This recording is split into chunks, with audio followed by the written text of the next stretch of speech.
Hello, welcome to Curated.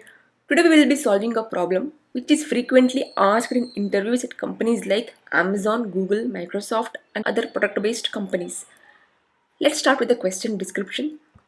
Say you have been given an array, something like this, and for each element, you need to count how many smaller elements are on its right. Let's try to find the output for this input. Okay, for 5, there are two elements on the right side of it which are smaller than itself, that is 2 and 1. So the answer for 5 is 2. For 2 there is one element which is smaller than itself, that is 1. So the answer for 2 is 1. For 6 there is one element smaller than itself on the right side, that is 1. So the answer for 6 is 1. 1 is the last element in the array. There is nothing on the right side of 1.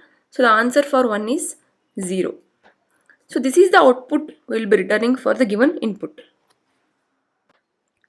What is the naive or a brute force approach of solving this problem?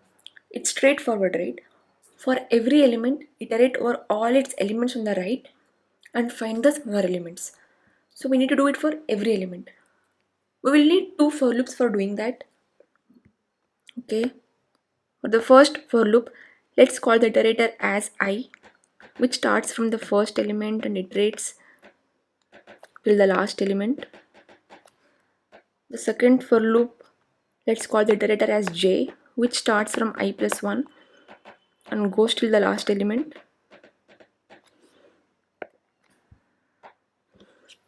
The input is nums array, and let's name the output as a result array, which will be of size n. Okay, so at each step we compare if the element at j is smaller than the element at I. If it's smaller, then the count at index I has to be increased. At the end, we return result array. What is the time complexity of this approach? It's big O of n square, where n is the length of the array, because we use two for loops which iterate till n. But the interviewer won't be happy with this approach because the time complexity is very high for this problem. But is there a better way to solve this problem with a better time complexity? For every number, I just want to know how many smaller elements come after it, right? So instead of checking each number separately, can I somehow process the whole array together? Like when do we naturally compare left elements with the right elements? During sorting, right? Let me explain the thought process. Let me rewrite the input array 5, 2, 6 and 1. Let's try to sort this array by moving the smaller elements to the left. So the first smaller element that we will be moving is 2. 2 will move before 5, so 5 gets plus 1. And the array becomes 2, 5, 6, 1. Remember this one thing, whenever an element on the right moves before it, the count increases by 1. That's what the question also says, right? Whenever there is an element which is smaller than it on the right side, the count should be increased by 1. So 5's count increases by plus 1. Next we have 6. 6 is not smaller than any elements before it. So we don't move 6. Next we have 1. 1 will move before 6, before 2 and before 5, right? So 6 gets plus 1, 2 gets plus 1, 5 also gets another plus 1. And the array becomes 1, 2, 5, 6. We see that the array is sorted, so we stop here. What is the final output that we get? We see the count at 5 is 1 plus 1, 2. The count at 2 is just 1. The count at 6 is 1 and the count at 1 is 0. So this is the output that we need. We just need a way to track these movements efficiently. Think of which sorting algorithm does this. If we think of all the available sorting algorithms, merge sort naturally does this, right? Let's try using merge sort and go through the dry run to see how we can arrive at the right solution. I'm expecting that you know the merge sort algorithm before moving forward. Merge sort is a way to sort an array by repeatedly splitting it into smaller parts and then sorting them and then combining them back. First, we convert it into a 2D array of value and index to keep track of the original index. So, we convert it into a 2D array 5 and its index 0, 2 and its index 1, 6 and its index 2, 1 and its index 3. We will also have a result array of size n, same as the input size, with all values initialized to 0. The first step of merge sort is we keep dividing the array into two halves until every piece has only one element, because a single element is already sorted, right? So let's divide this array into two halves. The first half would be 5, 0 and 2, 1. The second half would be 6, 2 and 1, 3. Further divide it into two halves. The first half would be 5, 0 and the second half would be 2, 1. We don't divide it further because the array has only one element. Let's merge left and right. On the left we have 5, 0 and on the right we have 2, 1. For merging we use two iterators, I on the left and j on the right. I points at 5, 0 and j points at 2, 1. Let's also have a variable called count for counting the number of smaller elements on the right. 2 is lesser than 5, right? So we take 2, 1 as the first element during merging and we increase the count by 1. 2, 1 is the last element in the array, so j won't move further. Now we take the element from the left, that is 5, 0. Whenever we take an element from the left, we need to update its count. 5 is at index 0. So at 0th index, we update the count by adding the value of count variable to it. So 0 becomes 1. The merged result of 5, 0 and 2, 1 is 2, 1 and 5, 0. Now we divide 6, 2 and 1, 3 as well. When we divide, on the left we get 6, 2 and on the right we get 1, 3. We don't divide it further because only one element in the array.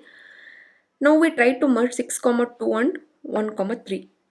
We will have the iterators I at 6 and j at 1 and also the count variable to count the smaller elements which will be initialized to 0. We will compare 6 and 1. 1 is lesser than 6, right? So we take 1, 3 first and also increase the value of count to 1. 1, 3 is the last element in the array, so j won't move forward. Now we take the element on the left, that is 6, 2. When we take the element on the left, we need to update its count. So 6 is at index 2. This is the index 2. We need to update its count by adding the variable count to it. So it becomes 0 plus 1, which is 1. Now we have the merged result of 6, 2 and 1, 3. Let me write them here.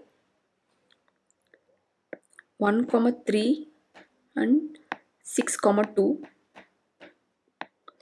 Here we have 2, 1 and 5, 0. So these are the merged results. Now we need to merge this left and this right. We will take the iterator I on the left and the iterator j on the right for merging. Let's also have a count variable, initialize it to 0 for counting the smaller elements. 1 is smaller than 2, right? So we take 1, 3 first. We take 1, 3 and we increase the value of count to 1. and j will move to 6 comma 2. Now we compare 2 comma 1 and 6 comma 2. 6 is not smaller than 2.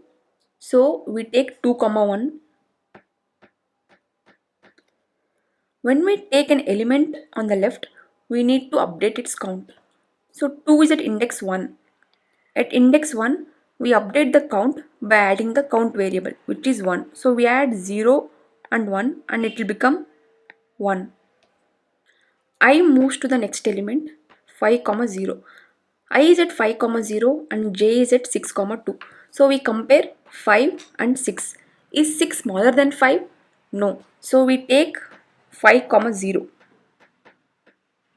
When we take an element on the left, we need to update its count. 5 is at index 0. At index 0, we need to add the value of the count variable, which is 1. So we add 1 plus 1, which becomes 2. 5 comma 0 is the last element in the array. So this array is done and I won't move further. We will take the last element from the right, that is 6 comma 2. So we take 6 comma 2 and j won't move further because 6 comma 2 is the last element in the array. So after merging left and right, we got this array. We see that the array is sorted and the final value is 2 comma 1 comma 1 comma 0. So this is the final output which we need to return. What is the time complexity of this approach? The time complexity is big of n log n for the merge sort, where n is the length of the array. And the space complexity will be big of n because of the temporary array that we use during the merge process. I hope the dry run was clear. This is a LeetCode hard problem, problem number 315. Let's go through the code. As the code is pretty long, I'll just be walking through it. I have coded the solution in Java. The logic is same in any other language, so you can follow along. The input is nums array. We created 2D array of value and index to keep track of the original index. Also result variable to store the output at the end. We also create a temp array for storing the temporary array during the merge process. We update the 2D array with value and index. Then we call the merge sort method with the 2D array, result variable, temporary array, the start and the end index as the input. It's actually easy if you already know the merge sort. You just need to tweak the merge sort code a bit, okay? Let's go through the merge sort. If the array has just one element, then return. Else find the mid of the array and call the merge sort on the left half, then call on the right half, and then merge both the halves by calling the merge method. So this happens recursively here as we saw in the dry run. Now let's go through the merge method. The merge method takes 2D array, the result array, the temp array, the start and end of the left half and the right half. Iterator I is initialized for traversing over the left half and the iterator j is initialized for traversing over the right half. We also have the right count variable for counting the number of smaller elements on the right. The left half is from start till mid and the right half is from mid plus 1 till end. So we keep the while loop going till the iterator I is lesser than the left end and the iterator j is lesser than the right end. And then we compare the elements on the left and right. So if the element on the right is lesser than the element on the left, then we take the element on the right because it is lesser. We take it and then we increase the count and then we move to the next element on the right. Else, we take the element on the left because it is smaller and then we need to update the index of the left element. So we update the index by adding the right count to it and then move to the next element on the left. Keep doing this as long as the while loop condition is true. Once you come out of the while loop, cover the left half if it is still remaining and then cover the right half if it is still remaining, and then we copy the sorted temp array to the 2D array. So this is what the merge method does, and at the end the Result array will hold the value of the output. We copy the result array to an integer list and return the output. Hope you understood my explanation. Thank you.